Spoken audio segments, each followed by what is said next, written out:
This school in Cameroon has extremely dilapidated and hazardous classrooms, no running water or electricity, and only a single toilet shared by over 3,000 kids and staff daily. And what's even worse is despite the school's mission to empower young girls and provide them a safe haven from domestic abuse and other challenging conditions, many children cannot enroll because of overcrowding and deteriorating conditions. So in this video, we're going to rebuild this school from this to this, this to this, and this to this, to give these kids a better opportunity at life. We started out by sending Dan and Darren there a few months ago to see how we could help. Upon their arrival, they met with Francis, an extraordinary man who has dedicated his life to combat inequality and suffering in Cameroon. He is the founder of CDVTA, an organization that helps build wells, facilitates solar power installations, and aids the development of education throughout Cameroon. When we first visited the school, what we saw of those children were actually under conditions of lack of sanitation. Some of them were abused. They had no right to raise their voice. They could not speak for themselves. These conditions had no dignity. These conditions would not make a child believe that the future is bright.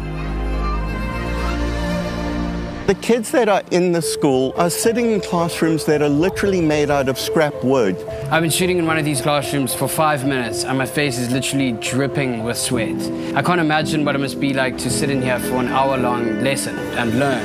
The environment is first of all dirty. There is dust all over. We don't have ceiling boards. The state of these classrooms is tragic for many reasons, but mainly because this school is on the border of the English and French parts of Cameroon, making it a rare junction point between two populations in ongoing conflict. This school could help unite these communities. Many people have moved from the English part and they settled in this area. This school became a safe place for them to come and get educated here. But because of the poorly built infrastructure, rain leaks through the roof in winter. There is no electricity, and the school was beyond maximum capacity. Once we saw this, we knew we had to do something, so almost immediately, the team quickly got to work to completely transform this school and surprise the kids before they got back from their school break.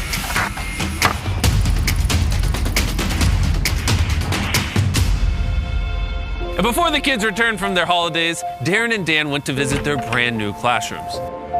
Darren and I looked at the new structures which have airflow, they have lights, they have electricity. I can't wait to see the look on the kids' faces, the teachers' faces when they get to see the new classrooms, also the new bathrooms. The school is going to transform thousands and thousands of lives in the future. The next day, it was finally time to surprise the kids. There's a whole bunch of people outside the school. This is really exciting. The school was the busiest it had ever been, with kids beyond excited to get a glimpse of the brand new classrooms. I just got out of the car. There's a whole bunch of people over here to welcome me.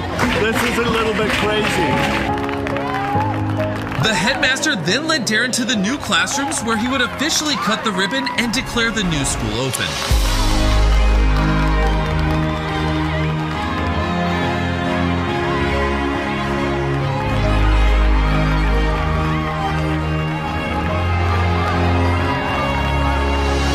When the environment is beautiful, academics move positively. Just the happiness motivates them psychologically to study and study well. In interacting with these kids over here, I realize that these are children that have a thirst to learn, and providing them the opportunity to realize that is probably the best legacy that we'll leave behind in this community. I can't imagine the impact this will have on the lives of children in this school. Thank you, and thank you very much indeed. Before I show you an unexpected surprise the community had for Darren, I want to tell you about the amazing sponsor of this video, electric e-bikes. They're back on board and supporting our mission with their affordable, eco-friendly, and fun-to-ride bikes. Time and time again, they have shown their dedication to a global impact by helping us rebuild an orphanage, donating thousands of shoes to kids in South Africa, and distributing millions of clothes worldwide. Additionally, they helped us power an island in Colombia, a children's sanctuary in Zambia, and give away hundreds of electric bikes all across the globe. And now, for the 8th time this year, they stepped up and helped us build this school in Cameroon. So I just want to give a heartfelt thank you to Electric E-Bikes for their continuous support. Let's get back to the video. Now it is time for Darren's surprise. Okay, So the village leaders took him to a ceremonial hut and dressed him up in local attire. He then took part in a traditional Cameroonian induction as a village elder. What? Forefathers. Okay. Pull it now. Pull it, yeah.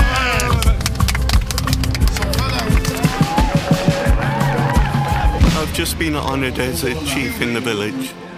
Now that Darren had finally become a chief, it was time to say goodbye to Cameroon and these kids. We can't wait to come back soon to visit. By watching this video, you helped us generate some ad revenue so we can continue to do philanthropic projects all around the world. And you've told the YouTube algorithm you liked the video, so they'll recommend it to more people. And for that, we are very grateful. And if you want to continue to support Francis in the many communities he helps throughout Cameroon, you can donate directly to his charity using the donate button or the link in the description. All the proceeds will go to Francis and CDVTA so they can continue to help build a better future for these children. Thank you so much for watching and subscribe.